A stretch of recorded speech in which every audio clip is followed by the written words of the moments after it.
Just so you understand that. All right, so why sell to the federal government? Next slide, please.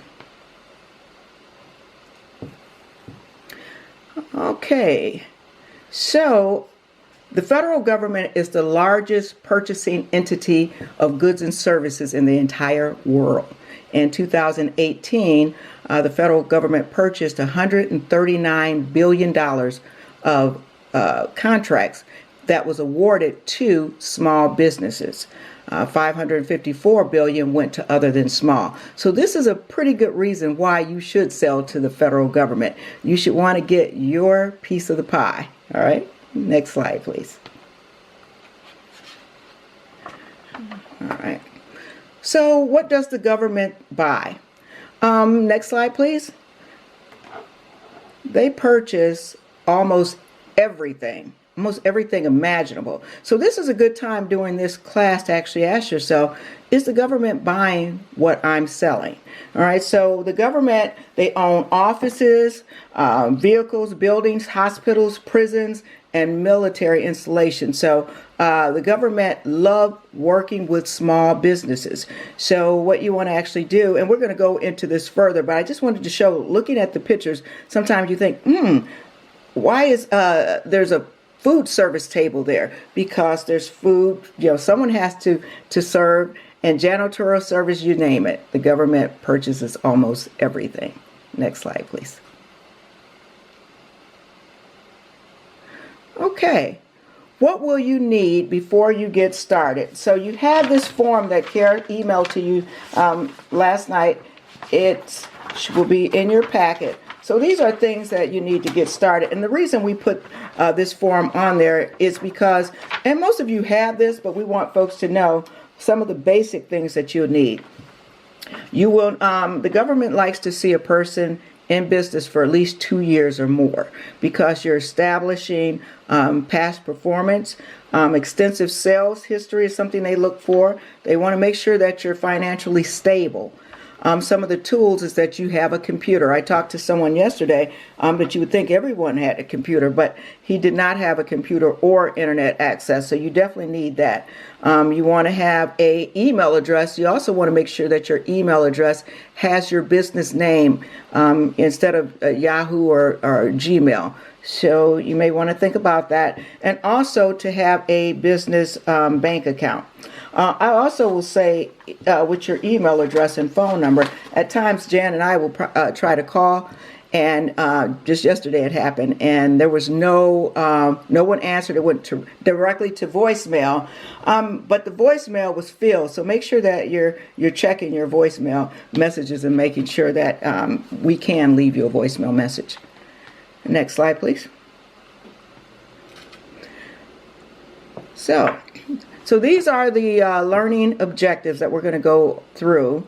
By the end of this module, you should know how to define the System for Award Management, better known as SAM, explain and identify North American Industry Classification Systems, Psc Codes, we'll go through that, interpret business size standards, and define and manage the dynamic small business search.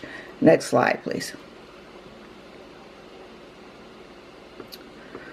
So SAM is simply a database. This is where you would enter all of your data in order to do business with the federal government. This is a requirement. Next slide, please. So when you're ready to start your SAM registration, this is the website that you will actually go to. You want to make sure it's www.sam.gov. There's several sites out there that's not governmental. So you want to make sure it ends in gov, and it will actually have that logo in the corner. And you will see login at the top where we have it circled, or either create. And the next page, next slide, please, will show you that you will be, when you're using SAM, you'll log into, it's a login.gov, but with this login, users can sign in to multiple government agencies. So this is where you would put your email address, your password, and if you do not have a SAM account, then you would create it here as well. It's very, very important once you create your user ID and PIN that you save it, put it in a safe place, because if you misplace it, we cannot locate that for you. Neither can Sam. Next slide, please. So Delphine, if you click on that login at the previous slide at the SAM account, will it take you to this page? Yes. On the previous page? Yes. When you go to the sam.gov and click on login, does it take you to this page? Yes, it does. Okay, yes, it will take you to this page. And Jan is she's jumping in here every now and then. We give you so much information. We want to make sure that we're not missing anything. You have anything you want to add to that, Jan? No. Okay. Thank you so much. You're getting me back from the last class, right? Great. Next slide, please. All right. All right. These are some facts for SAM. These are some of the things that is a requirement. It is required if you're planning on selling to the federal government that you register in SAM.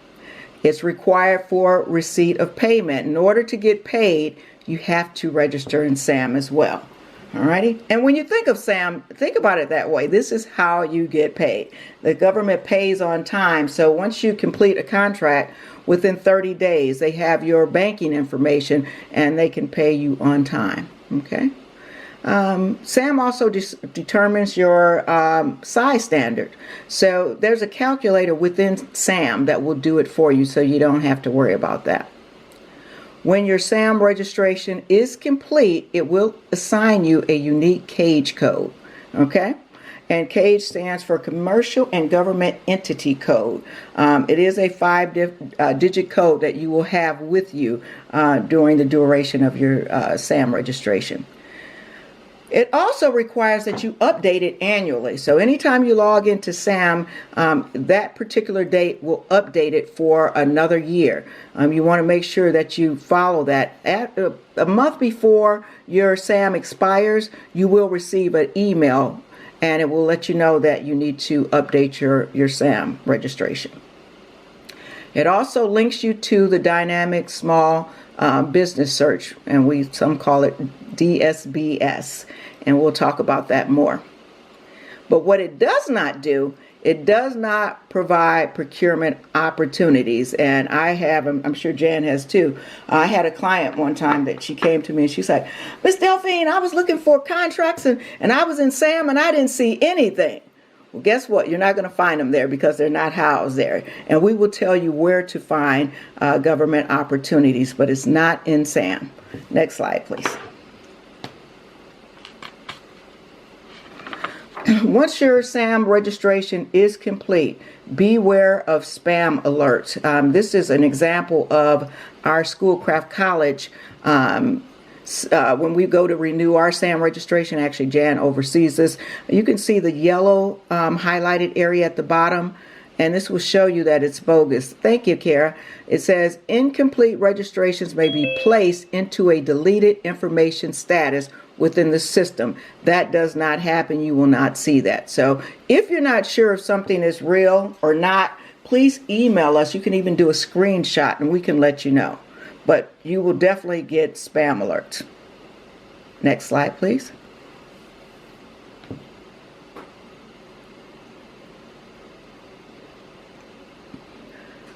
All right. I think you missed one, Kara. All right. So these are the steps to complete your registration. All right, the first thing you're going to need, and I want you to remember some of these if you can. You're going to remember, the first thing, you have to have a DUNS number. Okay, a DUNS number is a 9-digit number that tells the federal government where your business location is. So it shows them the physical location, but it also identifies a person's credit report. So you have to have that first. Number 2, you have to identify your codes. These are NAICS codes, and we're going to talk more about NAICS codes, but you need at least one NAICS code. to complete your SAM registration. There is a checklist, and we can email this to you if your SAM registration is not complete. And it goes over all the things that you need. So by the time you sit down at the computer, you're ready to go. You have everything all set and right in front of you. The fourth thing, you'll enter all your data into the SAM database, and you'll upload a notarized letter. Recently, this changed. Jan and I are looking at talking to SAM. Prior, you were able to mail your notarized letter, and now they're asking that you upload it to the SAM system. Once you're done with the notarized letter, your registration is complete. Okay, next slide, please. And I will say again, once you receive your cage code, it's done. There's nothing else for you to do. All right. Okay, so Dun & Bradstreet, we talked about that. It's a requirement that you have that 9-digit number that tells the government where your physical location is. Next slide. Okay, and NAICS. NAICS stands for North American Industry Classification System Codes. And this is a word that people tend to butcher all the time. So I'm going to give you an easy way to remember NAICS codes, because we hear NAICS, NACS, some of everything. NAICS rhyme with bakes or cakes, so you want to remember that. And that anytime you call, if you're having problems locating your NAICS codes, we can help you with that. But at least one NAICS code is required to register in SAM. Some people may have 5, 6, 10, 20. You can enter all of your NAICS codes in SAM. It also classifies your product or services. It tells it determines if your business is large or small. Most of us on the call today were small. If you're not sure, the NAICS codes will determine that. And next slide, please. You can be large with one NAICS code and small with another NAICS code. Say you have 10 codes. So it's good to know. Oh, something just happened. We lost the slides. I think Kara just dropped off. Can you guys still? No, I'm just pulling up the next search campaign, so I have to stop screen sharing. Okay. Thank you, Kara. Yep. So we're going to do a little exercise, and we'll show you how to look for your NAICS codes. And bear with us. Okay. Can everybody see? Yep. The NAICS I code? can see that. Okay. So this is what, once you log into, you can just Google NAICS lookup, and the screen will look like this. All right. Okay. So we're going to put in a keyword. Let's just say, you remember the word we used last time. I say tools. All right. And then she's going to click search. And by you can see under the NAICS, there's the 6-digit number. Always make sure there's 6 digits. I have clients that will send me their NAICS codes, and sometimes there's 5. It should be 6. And under the NAICS codes, you'll see the NAICS title. It tells you what it is: cutting tools and machine tool accessory. And then it will give you just more of the description under the common keywords. Kara, can you click on the NAICS itself? The code. Yeah. Once you click on that, it goes into a broader description of what that NAICS code represents. So some NAICS codes, you'll find it may not be an exact fit, so you want to get as close as possible.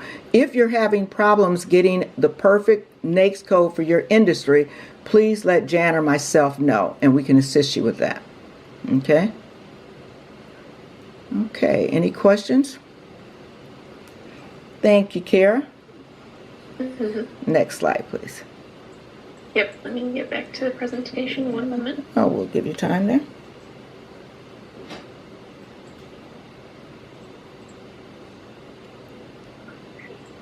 You guys are so attentive. I just love how you're just like glued on me right now. That's cool. Thank you, Kara. Also, the government likes to see your Psc codes. It stands for product service codes, and service codes is for industries that have a service business, and the federal service codes is for product. And so it's great to have both. And so I'm going to show you how to actually look those codes up as well. Most people will have their NAICS codes, but we're finding they do not have their Psc codes or FSC. So you want to be able to find those as well. And again, we can assist you with that if you do not have it. All right. Okay. And as you can see to the left, product service codes will start with a letter, and the list is below. And at the bottom is the federal supply codes, and it starts with numbers. So you can look through these codes and see which one is yours. We can put a, why don't you put it in there, let's put in there, let's try tools again and see what comes up. Gives you an idea of what it will look like. All right, so you can see there's a letter on the side, and it shows quality control, hand tools. It will bring up everything with the word tools, okay? Again, if you have problems finding something that's a perfect fit for your industry, or at least close enough, please let Jan and myself know. Thank you, Kara. She's going to go back into the slides.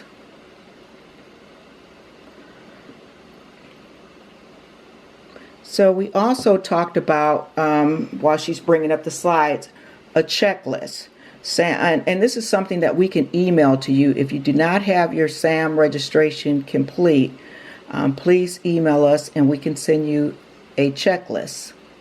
Okay. Actually, Delphine, I believe that was emailed as part of the packet that was out. Okay. Sure. Okay. The SAM checklist was included in the packet. Oh, okay. See, thank you, Jan. All right. So again, we were saying that the NAICS codes determine if you're large or small, and it's based on two things: either the dollar amount, your annual revenue, or the size standard, how many employees. So, for example, the first NAICS codes 236115 at the top, new single family housing construction. Construction is always usually based on the dollar amount. So $36.5 million is considered small. Anything that goes over that amount is now you're in a large standard. Okay. If you look at the middle section under manufacturing, 333517, machine tool manufacturing, all the way to your right, the size standard is 500 employees. Once you hit, thank you, Kara, 501, that means you're grown out of a small status and now you're large. Okay. And again, if you have more than one NAICS code, you can be small with one NAICS code and large with another. All right. And as Kara said, we sent you this checklist. I didn't have a copy of that, but thank you. Kara's always on top of things. I'm glad she sent that to you. So it's good to fill that checklist out first, have everything that's listed on there before you get started. And it's just going to save you a lot of time. All right. Alrighty. Next slide, please. So the fourth thing, you're going to, at that point, you have your SAM checklist. Everything's complete. Now you're going to start entering your data in the SAM database. Okay. Next slide, please. And then we talked about the notarized letter. If you have not completed that at this point, please check with Jan and I. We are going to call the SAM help desk again to confirm. I did talk with them, and they told me that you have to upload the notarized letter instead of mailing it. I think it has to do with the pandemic. But you definitely want to make sure that they have that. And as long as they get that a month after you submit your SAM registration, you're good. Next slide, please. We wanted to show you what that notarized letter will look like. And where it says at the top where you can print your letterhead, If you do not have a letterhead, just put the name of your company in there. You're going to fill everything out, but we put in red at the bottom. It's very important that you check or sign your name under respectfully.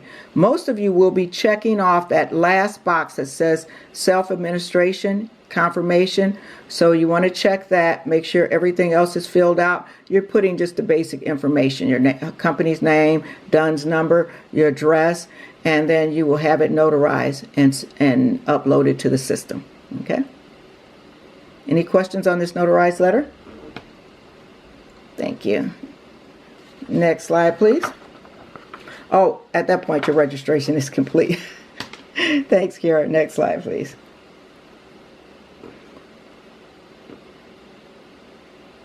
Okay, so once you submit your registration, this is what we call, it will go through a validation with the IRS, and it will let you know if you passed the validation or not. If you did not pass the validation, you will receive an email, and it will give you the reason why it failed. If you're not sure on how to handle that, please email Jan or myself, and we see failed validations all the time. If you're passed, it's okay. It will actually, at that point, send it to DLA, and then it will, that's so they can actually vet your company. If you do fail that validation, you have like 5 days to respond to it. You want to do that as soon as possible. So check your email within 2 or 3 days after submitting. Once you pass the validation and you've been vetted, you will receive your cage code. Okay? And you're all set. Next slide, please. All right. And then there's a picture of the checklist again. So I'm going to ask a couple of you to unmute yourselves, and I want to ask you a few questions. Out of what we just went through with Sam, what are name 3 pieces of information that you will need in order to register in SAM? I just want to see who's been paying attention to me. So if you can name 3 things that you'll need to register in SAM, and you can unmute yourself. A DUNS number. Okay. Anyone else? The Psc codes. Yes. Notarized letter. Oh, you guys are listening. Anyone else want to? Pardon me? Psc code. Yes. You go, Tabitha. Anyone else? Okay, awesome. And you're all absolutely right. So we were in person right about now, I would be passing out Schoolcraft College ink pens to everyone. All right, so thank you so much. All right, next slide, please. Okay, so now we're going to talk about the Dynamic Small Business Search, DSBS. So this can be a tongue twister for a few of us. So to get to the Dynamic Small Business Search, this is another database that's connected to SAM. So you're first going to log into SAM. Next click. And again, SAM determines if your business is large or small. Again, if you don't remember anything else, SAM is how you get paid. You want to definitely remember that. Okay, next click. Next. And so you can see how it connects to the Dynamic Small Business Search. So to get to this database, you have to log in and go through SAM. Next click.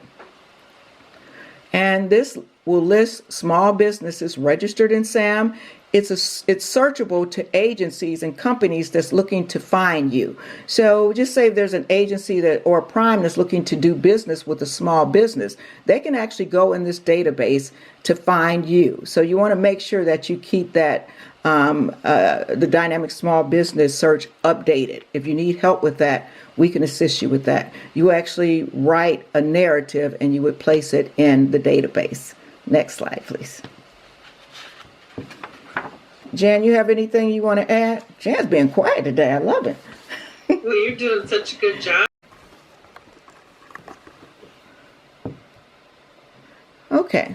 And these are the learning objectives. By the end of this module, you'll be able to identify the 5 business programs, evaluate your eligibility for each program, select most applicable small business programs that's good for your business, and describe the benefits of SBA small business programs. Next slide, please. All right. Great. Okay, it's kind of big on my side. So you've seen this pie chart before. It's very similar. Basically telling you want to get a piece of the pie. So 2018, $139 billion of contracts went to small businesses. 25% of these contract awards went to small businesses. 554 billion went to other than small. So this is a good reason why you really want to look at these small business programs and learning how to effectively win contracts, how to bid, how to put everything together. Okay, next slide, please.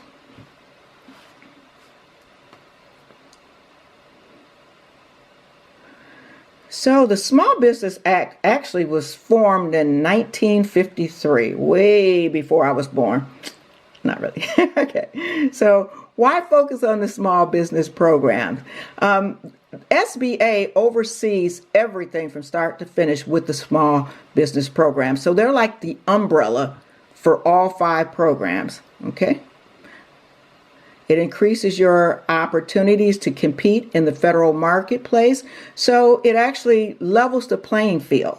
The government understands that if you're a small mom and pop business, you have a tooling company, you can't compete with Home Depot or Lowe's. So these programs was actually designed to help you grow your business and to diversify. Okay. Contracts over $700,000 are required to create a small business plan to include small businesses. In other words, these large companies, if they win a large contract, $700,000, they're supposed to give you a piece of that contract. Okay. Next slide, please.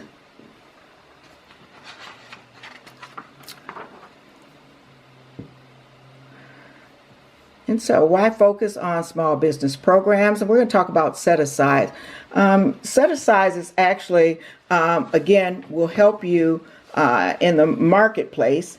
You could do researches, but the government thrives on small businesses. Without small businesses, they help keep us afloat. So the government knows that they really need you. And so these set-asides is actually what it sounds like. Agencies set aside opportunities just for you. So we can talk more about that if you think that you qualify for a set-aside. We're going to go more into depth with that. You can always contact Jan or myself. This means that small businesses are not competing with large businesses. Next click. There must be at least 2 or more qualified small businesses for them to actually set it aside. And we're going to go into some of these programs that you can actually see that the set-asides will probably be a benefit to you. While we're going through these programs, you think to yourself, which one of these would I qualify for? Next slide, please. Okay.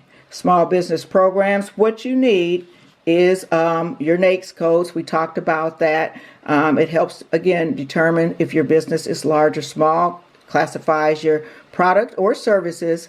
And so you want to make sure that when you're bidding on an opportunity, you have the right NAICS code for that particular one. Anytime the government puts out a NAICS code, it is associated with a NAICS code. All right. Anything, Jan? Thank you, Jan. All right. So here are the 5 federal small business programs. All right. And these are the agency goals. All right. So agency goals for small businesses is 23%. So agencies must award 23% of their contracts to small businesses.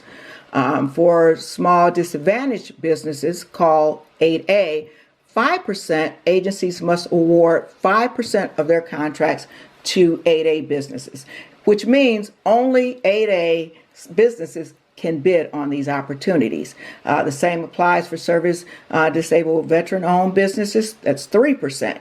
Women-owned businesses, 5%, and historically underutilized business, Hubzone, is 3%. So, and agencies have actually been meeting their goals. They've been over their goals. So this is definitely something you want to look into. Next slide, please.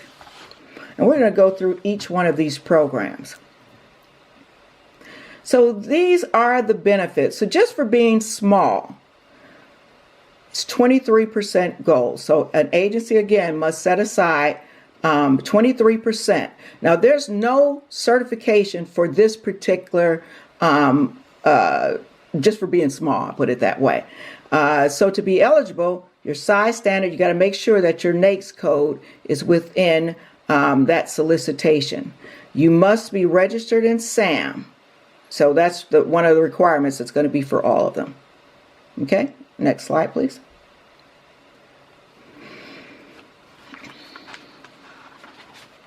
All right. Okay, so for service disabled veteran-owned business, Sdvosb, agencies must award 3% of their contracts to service disabled veterans. So they will set aside opportunities just for you. No one else could bid on them. You have to be a service disabled vet. And a lot of times when someone thinks of a service disabled vet, they think like with the service connected disability that you have to be missing a limb or something major that you can see. You can actually be something pretty small, light hearing loss. So some people don't even know that they are a service disabled vet. So you want to actually check.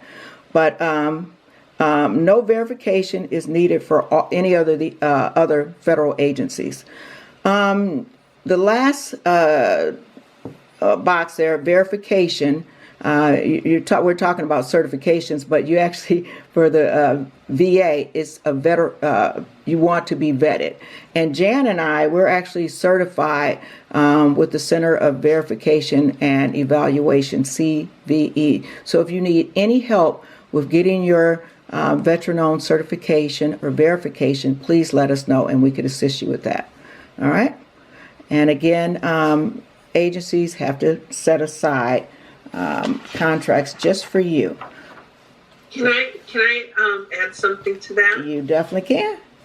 So I just wanted to point out that if you are a veteran-owned small business or a service-disabled veteran-owned small business, for most federal agencies, in fact, all federal agencies except the VA, you just must meet the criteria, which is 51% owned and operated by a service-disabled veteran.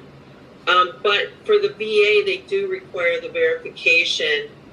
And the verification process, as Delphine said, we're certified counselors in that area, so we're able to definitely help you through that process. Thank you, Jan. Mm-hmm. Okay, if you could unmute yourself, if we have any veterans on the call, if you can just unmute yourself and let us know who you are. Jamie Cutler.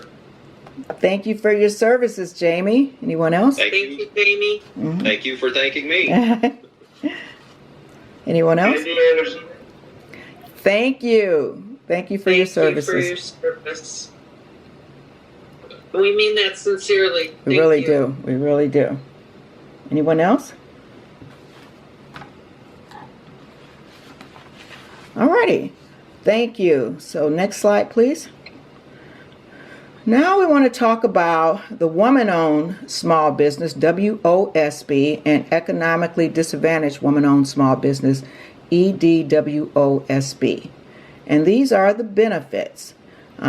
Agencies must set aside 5% of contracts that will go to a woman-owned business or economically disadvantaged woman-owned small business.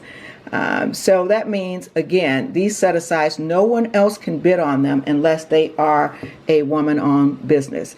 And also, there's what we call sole source contracts that a woman-owned business would qualify for. These are contracts that won't go out for bid, so no one else will bid on them. Some call them the no-bid contracts. All right. To be eligible, is most of these, just like the veterans, you have to be 51% owned and operated by women. You also want to be the final decision maker. Okay, so with your NAICS codes, there is a list, 118 NAICS codes.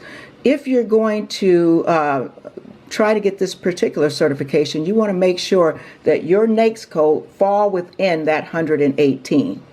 If not, you could still have the certification, you just will not be able to bid on set-asides. Okay? To qualify, you have to be registered in SBA, and there's also some third-party certifiers that a lot of our clients like to have. If that's something you're interested in, we can let you know who those third-party certifiers are. Now, I will let you know that they're not governmental. The program under SBA, this is a governmental certification, and let us know if that's something that you would like to pursue, and we could assist you with that.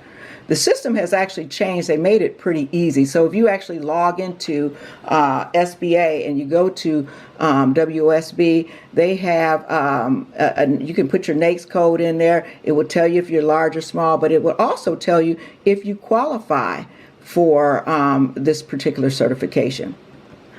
I'd love to know about. Okay, someone said they loved it. Hi there. There's a question in the chat box. Okay, so Sorry. okay, I saw that. They love to know about the third-party certifiers. One that's pretty common that most of our clients use is WeBank, and that's Woman Business Enterprise National Council, and it's spelled the acronyms WE, B as in boy, ENC. There's a It's WBENC. Oh, okay. Thank you, Jan. Okay, I did put the we in there. So it's WeBank. And again, it's not governmental, but that's one that a lot of our clients actually like to have. And actually, I've been to several WeBank events. They have very, very nice events. I think, Jan, you're a part of WeBank. Are you still a part of that? No, but I'd like to make the distinction that if you decide you only want the WOSB certification, you can upload your documents to the repository where they will be reviewed and a certification will be issued if you have all your documentation in order. The purpose of the third-party certifier is, number one, they will assist you, but you will also be able to get their certification, which is called WBE, Women's Business Enterprise, and that is usually used for commercial applications, like let's say DTE, or maybe the large automotive companies would prefer that type of certification. The federal government only recognizes the WOSB. Correct. So Delphine and I can give you additional information on that. To get the WOSB through the SBA is free of charge, but the WBE, using the third-party certifier, there is a charge for that. Exactly. Thank you, Jan. See, I love having Jan as my backup. It's pretty good. We give you so much information. Just want to make sure we're capturing everything. All right, next slide, please. All right, thank you, Tabitha. All right, so we're going to talk about Hubzone, historically underutilized business zone. Okay, and agencies must set aside 3% of contracts that will go to small businesses. So, and also there's sole source contracts for Hubzone as well, meaning they will never go out to bid, and also a 10% price preference. To be eligible, the primary business location must be in a Hubzone. Okay, 35% of employees must live in a Hubzone. All right, and it could be any hub zone. It doesn't have to be the hub zone where the business is located. One of the to get that certification, again, you have to be registered with SBA. All right. In our area, Jan and I don't see a lot of hub zone. We don't work with a lot of hub zone clients because in Livonia it's just not a lot. But in the city of Detroit, Wayne State, they work with a lot of hub zone clients. So we're gonna, if you're not sure if you're in a hub zone area, we're gonna just show you on the next slide how to find out if you're in a hub zone area. So let's just do a quick activity on that. Right. So this is the website, and you would actually put in your company address. Is there anyone on the call that feels you're in a hub zone area? You're not sure? All right. Okay. All right. So I would like to use yeah, there you go. So that's Schoolcraft College address. And as you can see on the side, in the right hand side, it's not qualified because it's not in a hub zone area. Okay. So what you would do is, anybody have an address they'd like me to use to see if you're in a hub? Can you use 48197?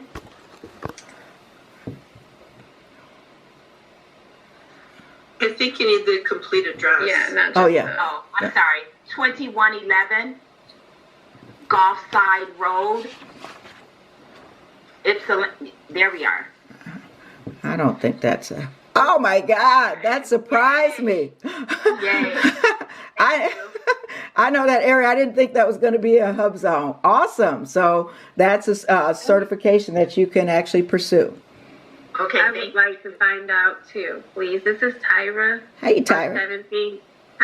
For 1765 Elmhurst. Did you for 1765? No, 1765 Elmhurst. And that's 48187. Not qualified. No. Oh, Canton. No. So awesome.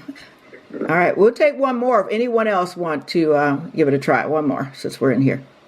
I had to step away for a second. Could you do 17910 Van Dyke, Detroit, Michigan, if you haven't? There you go. Well, qualified hub zone, so that's a certification that you can actually pursue as well. All right. The only caveat to that would be if you have employees that 35% of them also reside within a hub zone. Exactly. All righty. Okay. Losing my voice now. All right, so now we're going to talk about the Small Disadvantage program. It's called 8A. And again, an agency's goal is 5%, so they must set aside 5% of their contracts to award it to a 8A business. And it's also sole source contracts is available for 8A. Those opportunities never go out for bid. Again, to be qualified for this, you have to be 51% owned and operated by a socially and economically disadvantaged individual. And a lot of times this is based on your personal net worth and asset requirements. If this is something that you're interested in, we can go over the qualifications that you would need for this. All right, again, that certification, you have to be registered in SBA. And most important thing about this particular certification, you can click that last box, Kara. This is a 9-year certification, okay? And you can only use it one time, once in a lifetime. So once those 9 years are up, you cannot revisit it ever again. So it's very important. Jan and I always encourage our clients that you don't want to get this certification right away until you understand the bidding process, until you won other contracts. Once you get the certification, the clock starts ticking. I had one of my clients that had this, they called me and they said, Miss Delphine, I have the 8A certification and I have 6 months left. What can you do with 6 months? So you want to make sure you wait on this particular certification. If you're not sure, please talk to Jan or myself before trying to get this particular one. A lot of my clients also confuse the 8A and 9 years, so they get those switched around. So the name of it is 8A, and it's a 9-year program. All right. Anything you want to add on that, Jan? Thank you, ma'am. All right, next slide. And this is the presumed group that would qualify for the certification.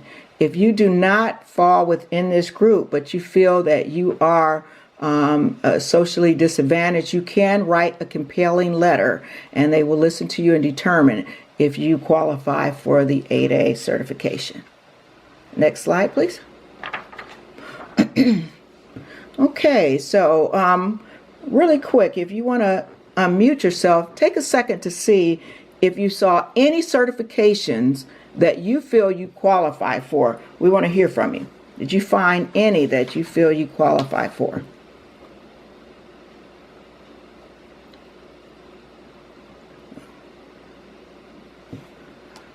Okay, go. Small business and women-owned business.